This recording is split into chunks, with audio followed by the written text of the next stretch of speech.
చెప్తాం. కథ ఒక ఊళ్ళో ముగ్గురు ఫ్రెండ్స్ ఉండేవారు. ఆ ముగ్గురు ఫ్రెండ్స్లో onion, green chilli, ice cream. ఒకరోజు onion, green chilli, ice cream బయటికి వెళ్ళంగానే ఎండ బాగా ఉందని ఐస్ క్రీమ్ అక్కడికక్కడికే కరిగిపోయింది. కరిగిపోయిన తర్వాత గ్రీన్ చిల్లీ, ఆనియన్ అక్కడికే ఏడుస్తూ ఉన్నారు.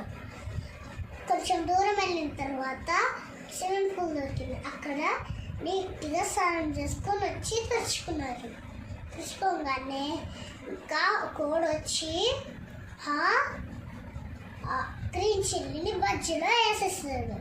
ఇంకా ఆనియన్ ఏడుస్తూ ఉంది. ఆనియన్ ఏమో దేవుడా నేను పోయినప్పుడు ఎవరు ఏడుస్తారు అని చెప్పంగానే అక్కడి నుంచి గాడ్ ప్రొఫెషనల్ తర్వాత గాడ్ ప్రొఫెషనల్ తర్వాత